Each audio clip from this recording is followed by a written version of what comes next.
ఎంపీగా అవకాశం ఇచ్చినప్పటికీ తనకు మాత్రం సత్యవేడు నియోజకవర్గం వరకే తన సేవలు అవసరము, సత్యవేడు ప్రజలకే తన సేవలు అవసరం అంటూ ఎంపీగా అవకాశం ఇచ్చిన అధికార పార్టీకి దూరంగా జరిగి తెలుగుదేశం పార్టీ అభ్యర్థిగా ఖరారైన ఆదిమూలం ప్రస్తుతం మనతో ఉన్నారు. సార్ చెప్పండి, మీకు ఎంపీగా అవకాశం ఇచ్చారు, విస్తృత పరిచయాలు, పెద్ద హోదా వస్తుంది కదా, మరి ఎందుకు మీరు అధికార పార్టీని వదిలేసి టీడీపీ వైపు మరలారు?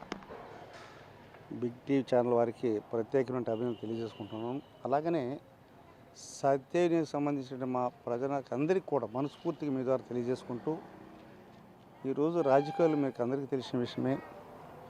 సాక్షాత్తు ఆంధ్ర రాష్ట్ర ముఖ్యమంత్రి గవర్నర్ జగన్మోహన్ రెడ్డి గారు నన్ను పిలిచి, అన్నాను మీరు ఎంపీకి వెళ్ళాలన్నాడు. సార్ నేను ఎంపీకి పోను, చాలా కార్యక్రమాలు ఉన్నాయి, అభివృద్ధి కార్యం చేయాల్సి ఉంది, అది ఎంపీగానే ఎమ్మెల్యేగా డిక్లేర్ చేయండి, నేను చేసుకుని మీకు గెలిచి వస్తాను సార్ అన్న.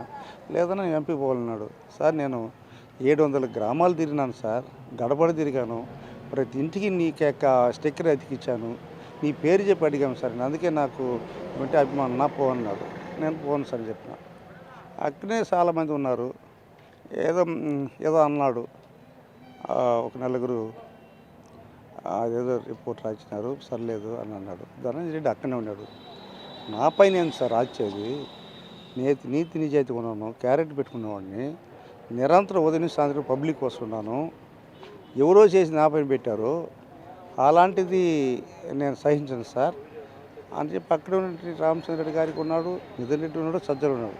ఇదే సజ్జలతో అన్నా నేను, సార్ క్యారెట్ కెడిపెట్టినోండి సార్, ఎమ్మెల్యే పదవి కోసం కాదు, అయినా మర్చి పెడితే నేను ఒప్పుకోను సార్, ఎవరో చేసిన తప్పుకి నన్ను బలి చేయడింది అనేసి వచ్చేస్తుంది సార్. ఇంకోటి, అత్యధిక ఆదాయం అంటే మీ నియోజకవర్గంలోనే మైన్స్ ఉన్నాయి, ఇసుక ఉంది, మట్టి తోలుతారు, అన్నీ తోలుతారు, మీకు ఆదాయంలో ఏమన్నా బాగా వాటర్ రాలేదనే బయటకు వచ్చారంటారా? అది నేను ఏనాడు కూడా ఈ ప్రజల డబ్బు దుర్వినియోగం చేసినట్టు వాడిని కాదు. సుదీర్ఘ రాజకీయం చేశాను 1975 నుంచి ఇప్పటి వరకు. అదే మా ఊరు భీమచెరు, కసిమెట్ట, ఇవన్నీ వేలాది మంది ఎస్సీలకి పట్టా ఇచ్చాను నేను కానీ, నారాయణ స్వామి కానీ, ఎమర్జెన్సీ పీరియడ్ డికెట్ పట్టాలు, ఇళ్ళ పట్టాలు. ఎక్కడ కూడా మనం విచారించండి, మీ బిగ్ టీవీ రిపోర్ట్ ద్వారా కాక మిగతా ఛానల్ కూడా విచారించండి. పుత్తూరులో ఉన్నాను, అంబేద్కర్ ట్రస్ట్ బోర్డ్ చైర్మన్ నేను 40 సంవత్సరాలుగా. ఒక సెంటు భూమి వేసుకున్నాను కదా డికెట్. మాకు సత్యవేడు కాన్స్టిట్యున్సీలో గ్రావెల్ ఉంది నిజమే, మెటల్ ఉంది వాస్తవమే, ఇసుక ఉంది వాస్తవమే, అలాగే మట్టి ఉండదు. ఇవన్నీ కూడా చాలా సందర్భాల్లో మంత్రి గారికి చెప్పాను, నేను రామచంద్ర గారికి చెప్పాను, సార్ ఇది ఎప్పుడు లేని విధంగా మట్టి అని సరే చెక్ పోస్ట్ పెట్టడం, టెంపుల్ పోతే అది మనది కాదు, అది మనం పొంగులేసి యూనివర్సిటీ అన్నాడు. సార్ ఇసుక అంతా కూడా పోతుండదు సార్, చెడ పేరు వస్తుంది మనకంటే, అది ఇది సరే అది మనది కాదు అన్నాడు. మీరేగా సార్ మంత్రి అన్న. ఇప్పుడు కూడా ఇదే సందర్భంగా జిల్లా మీటింగ్లు అడిగిన వాడిని నేను.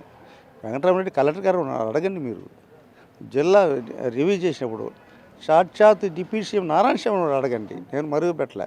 ఇదే సబ్జెక్ట్ వాళ్ళ దగ్గర చెప్పాను. మైన్స్ వాళ్ళు లేపి అడిగిన కలెక్టర్ ఏంటి ఇది ఇసుక అంటున్నాడు ఎమ్మెల్యే గారిని అడిగితే, అవును సార్ అన్నాడు. మరి నిలయండి. నేనేమన్నానంటే టిప్పర్లు కాకుండా సర్వసాధారణ రైతులకి అది ఇల్లు కావచ్చు, భవనాలు కావచ్చు, ప్రభుత్వం ట్రాక్టర్లు పంపించండి, టిప్పర్లతో వద్దు సార్ అని చెప్పా. అది ముఖ్యమంత్రితో కూడా చెప్పాను నేను, మాకు కబ్జా చేసి అలవట్లేదు, మా అబ్బాయి పైన నా పైన ఏదో కావాలని రచ్చగొట్టి చేశారు, అది భగవంతుడు చూస్తూ ధర్మం కలుస్తుంది. ఇప్పుడు ఈ సామాజిక వర్గం చంద్రగిరిలో ఏం జరుగుతుందో మీకు తెలుసు, తిరుపతిలో ఏం జరుగుతుందో తెలుసు, కాళాసులో ఏం జరుగుతుందో తెలుసు, నగిలో ఏం జరుగుతుందో తెలుసు. ఈ రిజర్వ్డ్ కాన్స్టిట్యూట్ కాబట్టి మా పైన ఏదో పెట్టడం పెట్టారు. మీరు చంద్రబాబుని ఎందుకు గట్టిగా విమర్శించలేకపోయారు రూలింగ్లో ఉన్నప్పుడు? కులం పేరుతో పెట్టి, కులాల పేరు మతాల పేరు ఎప్పుడు నేను దూషించానండి. నేను సుదీర్ఘ రాజకీయం చేసినవాడిని, కింద స్థాయి నుంచి వచ్చిన సర్పంచ్గా, ఎంపీపీగా, జడ్పీసీ మెంబర్గా అనేక పదవులు అనుభవించేవాడిని. ఏనాడు నేను కులాలు పెట్టి దూషినవాడిని కాదు. ఇది ప్రజాస్వామ్యం. ఇది మనం ఎక్కడైనా కూడా అభివృద్ధి సంక్షేమకాల దృష్టిలో తీసుకునే తప్ప ఒకరిని దూషించాలను. ఇంకోటి కూడా చెప్తాను మీకు, ఈరోజు నా నియోజకవర్గం సత్యవేడులో నేను బిలాంగ్ టు ఎస్సీ. ఈ రాష్ట్రంలో ఎస్ఎస్ కేసే ఉండకూడదని చెప్పినటువంటి నేను, మీరు అన్నీ విచారించండి. పెట్టిన కేసులు విత్డ్రా చేయించిన కారణం డిఐజీ చెప్పిన, టానా అడగండి, గౌతమ్ సంఘాన్ని అడగండి, పరమేశ్వరుడిని అడగండి. వాళ్ళ దగ్గరికి వెళ్ళి సార్ ఎస్ఎస్ కేసు ఉన్నంతవరకు పెట్టవద్దు, నేను పిల్లలకి ఎస్సీ, నేను ఒకవేళ పెట్టినా వాళ్ళు లోపలికి పోతే ఇతను ఎమ్మెల్యే చెప్పుకుంటాడని ఫీలింగ్ వస్తుంది, నేను ఉన్నంత వరకు ఎస్ఎస్కి పెట్టను సార్ వ్యతిరేక చెప్పినట్టయితే డిఎస్ కూడా అడగండి. ఎస్ఎస్టీ కేసు కానీ ఏ కేసు పెట్టిన నేను కోరుకునేది ఏమంటే మనం శాసనసభ్యులైనాం, ప్రశాంతమైన వాతావరణం నియోజకవర్గం అందరూ బాగుండాలని కోరుకున్నాను తప్ప మీరు చూడండి పక్క కాన్సి నా కాన్సి చూడండి ఎక్కడైనా కేసు ఉంది, పోనీ నాది 2014 కానీ 2019 కానీ నేను ఎమ్మెల్యే కంటెస్ట్ చేశాను. ఏ పోలీస్ స్టేషన్ అడగండి ఎమ్మెల్యే మీద ఎక్కడైనా సీడీ ఫైల్ ఉందా, పోనీ అదర్ దాన్ టీడీ ఫైల్ పైన ఉందా విచారించండి మీరే. మీరు ప్రతి పోలీసుకి వెళ్ళండి. నేను శాసనసభ్యుడు అయిన తర్వాత ఎక్కడైనా ఒక చిన్న కేసు పెట్టుకుని కూడా నేను ఆల్రెడీ చేసుకోలేదు. మీరు మళ్ళీ సొంత పార్టీ అంటే జెడ్పీటీసీగా టీడీపీ నుంచి గెలిచారు, ఆ తర్వాత కొన్ని కారణాల వల్ల బయటకు వెళ్ళారు. ఇప్పుడు ఎలా ఉంది, మళ్ళీ మీ పార్టీలోకి వచ్చారు, మీ పార్టీ మీకు టికెట్ ఇచ్చింది అంటే మిగతా టీడీపీ శ్రేణులు ఏమంటున్నాయి, కొంతమంది మేమైతే ఇండిపెండెంట్గా పోటీ చేస్తామని కూడా బయట తిరుగుతున్నారు. అంటే మిగతా క్షేత్రస్థాయిలో ఎలా ఉంది మీ అలా ఇప్పుడు నేను 2001 నుంచి 25 సంవత్సరాలు కాంగ్రెస్ పార్టీలో చంగారెడ్డి ఉన్నాం, నేను కానీ నారాయణ స్వామి కానీ. ఈ నారాయణ స్వామి టికెట్ ఇచ్చినప్పుడు మాకు చంగారెడ్డి భేదం వచ్చింది 99లో. మళ్ళీ విడిపోయి వచ్చేసాం. నేను టీడీపీ చేరిన 2001 నేను జడ్పీసీ మెంబర్ అయినా, 10 ఏళ్ళు ఉన్నాం. ఇదే ప్రాంతంలో ఎరిమిట రీజనల్లో ఈ ఎలక్షన్ సందర్భం తీసుకొచ్చాము మండలానికి. అప్పుడు ముఖ్యమంత్రి లాల్ అతను 2008లో ఇక్కడ ఒక మర్డర్ కేసు, అటొక మర్డర్ 3 కేసులు తీసుకొచ్చి ఇచ్చాము ఆ రోజుల్లో. మరి ముఖ్యంగా మీరు అడుగుతున్నటువంటి ప్రధానమైన అంశం ఆనాడైనా ఈనాడైనా మళ్ళీ నేను వైఎస్ఆర్సీపీ చేరినప్పుడు కూడా 2009లో నేను టికెట్కి వెళ్ళాను. అంటే నా మండలం డీల్ లిమిట్స్లో సర్టిఫికేట్కి వెళ్ళింది. నేను పోయిన యామ్లెత్ పోయినారు. ఆ నైట్ వరకు నా పేరు ఉండింది. మండల పార్టీ అధ్యక్షుడు కూడా నాకే సపోర్ట్ చేశారు. అది మిడ్ నైట్లో మార్చారు. మళ్ళీ వాళ్ళు వస్తే అమ్మ నీకు అదృష్టం నువ్వు గెలిపోమ్మా అని చెప్పి చేశాను యామ్లెత్కు. మళ్ళీ ఇప్పుడు కూడా నేను ఎందుకు కమిట్మెంట్ అయినానంటే ఒక సాక్షాత్తు నాకు జరిగిన అన్యాయం 1 నిమిషం మీకు క్లోజ్ చేస్తాను. నేను ప్రజెంట్ ఎమ్మెల్యే, నేను ముఖ్యమంత్రి వద్దన్నా కూడా జనవరి 11వ తేదీ అనౌన్స్ చేశాడు తిరుపతి పార్లమెంట్ సభ్యుడిగా. అయిన తర్వాత 24 కూడా ముఖ్యమంత్రి గారు తిరుపతికి వచ్చారు. ఇండియా ఏదో ఎంట్రీకి వచ్చారు తాజ్మహల్లో. ఆ రోజు మనతో ఉన్నాము. 25, 26 మన జిల్లా మంత్రి ప్రోద్బలంతో ఈ గురుమూర్తి అనే అతను ఎంపీ, నేను ఎమ్మెల్యే, అతను ఎంపీ, అతను పరిచయ వేదం పెట్టి 7 మండలాలు తీపించారు. 25, 26 అది చూడండి. నేను ఒక శాసనసభ్యుడు, అతను పార్లమెంట్ మెంబర్, ఇద్దరు పదవులు ఉన్నాం. ఇద్దరు మేము కన్సెషన్ 4 చేశారు. సరే దాన్ని కూడా ఉన్నాం. 25, 26 27వ తేదీ మళ్ళీ వీళ్ళందరూ కూడా అయిపోయింది. ఇక్కడికి వీళ్ళంతా కేడ అంతా డబ్బు ఇచ్చి పిఎల్ఎల్ మీటింగ్ పెట్టారు. నేను అప్పుడు అడగాల్సి వచ్చింది. మా అబ్బాయి కూడా పోయినాడు, వాడికి తెలియదు. జడ్పీ మెంబర్కి పోయినట్టు మాట్లాడినాడు. అయినా నేను మానసికంగా సభాస్థానం నేను ఉండాల్సిన వాడిని అసలు ఎందుకు పెడతారబ్బా తిరుపతిలో మీటింగు? 14 సంవత్సరాలు మోసాను పార్టీని, గడబడి తిరిగినట్టు వాడిని. ఎప్పుడు కూడా నేను తిరుపతిలో మీటింగ్ పెట్టలేదు కదా. నేను ఏమి అడిగాను, తిరుపతి ఎందుకు మీటింగ్ పెడతారు పిఎల్లో సత్యవనికి సంబంధించి?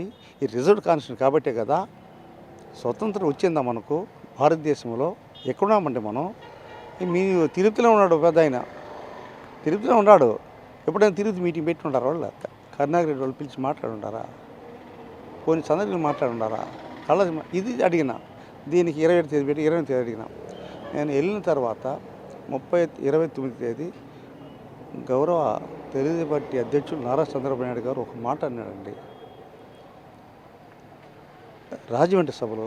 ఒక నీతివంతుడు, నిజాయితీపరుడు, శాసనసభ్యుడు, సత్యవేడు ఎమ్మెల్యే ఆదిమూలం, ఒక దళిత ఎమ్మెల్యే, అతను నిజాన్ని ఒప్పుకునే దానికి పార్లమెంట్ స్థానం ఇచ్చినప్పుడు వద్దని చెప్పి రిజెక్ట్ చేసి వచ్చాడు. అలాంటి పైన ఈ పెద్దరెడ్డి కట్టి గొంతు కోశారు. ఇది ధర్మమేని అడిగినాడు. ఆ మాట నేను కమిట్మెంట్ అండి. ఎక్కడికి వెళ్ళలేదు నేను. ఒక మాట అన్నాడు మన గురించి దేశీయ నేత. వీళ్ళేమో 14 సంవత్సరాలు వాడుకొని తీపించుకొని నన్ను గొంతు కోశారు. ఒక శాసనసభ్యుడిగా ఉండేటువంటి మీరేమో పర్మనెంట్ శాసనసభ్యులే మీరు బయట చూస్తే ఒక్కొక్క ఎమ్మెల్యే 7 సార్లు 6 సార్లు అంటారు. రామచంద్రెడ్డి ఎన్నిసార్లు నిలిచాడండి? కరుణాకర్ రెడ్డి ఎన్నిసార్లు నిలిచాడండి? శివరెడ్డి ఎన్నిసార్లు నిలిచాడండి? వీళ్ళ స్థానాలు అంటే జిల్లాలు ఉమ్మడి జిల్లా 14 ఉంటే 10 స్థానాలు వాళ్ళే ఉన్నారు. ఒక వెంకటగౌడ బిలాంగ్ టు ఓసీ 10 స్థానాలు 3 రిజర్వ్ స్థానాలు, ఒకటి మదనపల్లి మాత్రం మైనార్టీకి ఇచ్చారు. మీరు చూసుకోండి. మరి మీరెందుకు మార్చుకోలేదండి? మీరు రిజర్వ్ కానీ మమ్మల్ని మార్చారే. గంగాధర డిప్యూటీ సీఎం నారాయణ స్వామిని మార్చారు కదా మీరు. మన నారాయణ స్వామికి ఇచ్చి ఉండొచ్చు కదా మీరు. డిప్యూటీ సీఎం కదా అతను.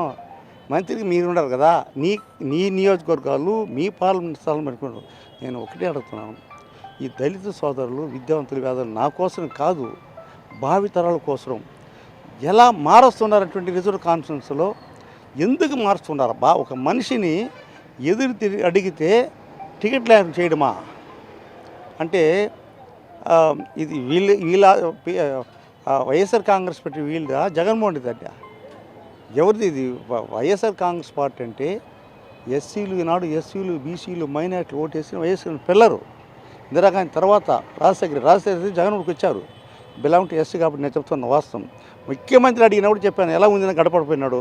SC ST BC minority check sir లేదు సార్, ఓసీలు రావడం అని చెప్పాను. మరుగు దాసే నేను హార్ట్ఫుల్గా చెప్తాను.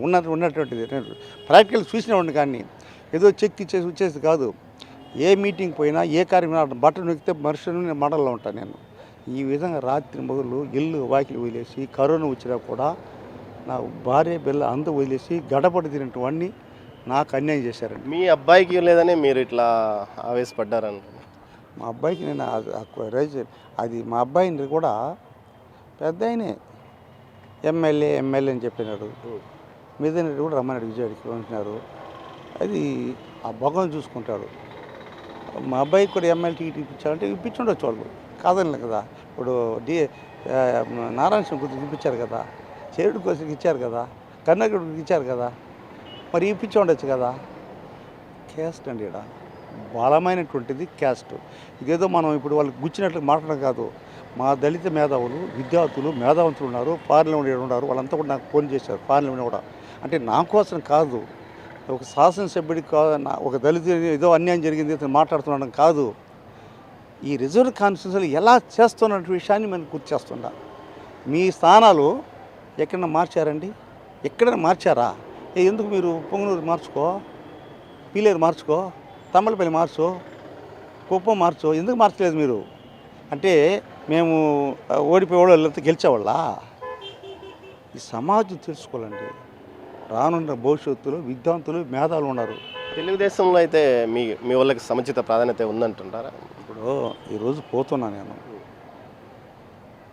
నా కష్టంతా వైఎస్ఆర్కి వాడుకున్నారు. ఇక్కడ హఠాత్తుగా వచ్చాను నేను.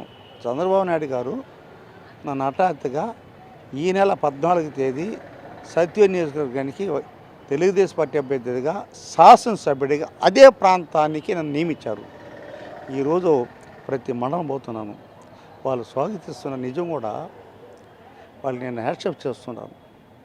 నా కష్టార్జితం కూడా చిన్న చిన్న కేసులు ఉండొచ్చు, అది లోకల్ వల్ల కొంచెం ఇబ్బంది ఉండొచ్చు, అది నేను చేసినట్టు కాదు. అది నేను వాళ్ళని రిక్వెస్ట్ చేస్తున్న కారణం ఏమంటే, ఒక శాసనసభ్యుడికి నేను ఎన్నికైన తర్వాత ఆడ ఎంపీపీ జట్టులంతా నేను ఇచ్చా.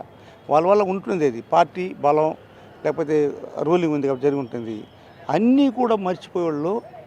ముఖ్యమంత్రి అనౌన్స్ చేశాడు మాజీ ముఖ్యమంత్రి గారు చంద్రబాబు నాయుడు గారు, మనం పార్టీలో ఎవరికి అది చెప్తే వాళ్ళు చేయాలని ఒక కాన్సెప్ట్తో ముందుకు వస్తున్నారు. ఈరోజు యువకులంతా కూడా వస్తున్నారు. మీరు కూడా పెద్ద ఎత్తున సంపాదించారు, సంపాదన విషయం బయటకు వచ్చి అందుకే టికెట్ ఇవ్వలేదు జగన్మోహన్ రెడ్డి గారు ఎమ్మెల్యేగానే అంటారే వైసీపీ వాళ్ళు.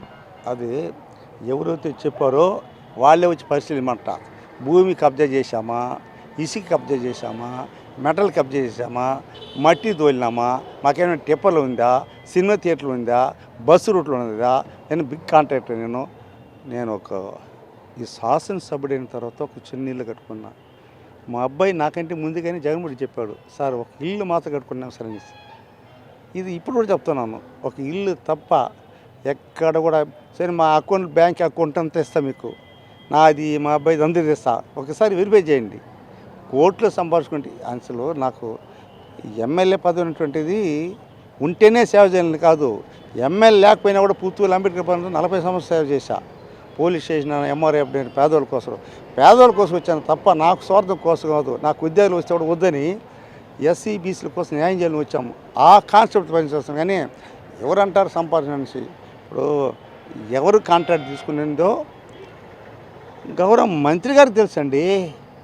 ఇప్పుడు కన్సర్న్ మైన్స్ మినిస్టర్ అతను, ఇసుక మంత్రి, మట్టి మంత్రి, గ్రావెల్ మంత్రి, మెటల్ మంత్రి, ఎవరెవరి పైన కాంట్రాక్ట్ అతని దగ్గర ఉంది అడగండి లిస్టు.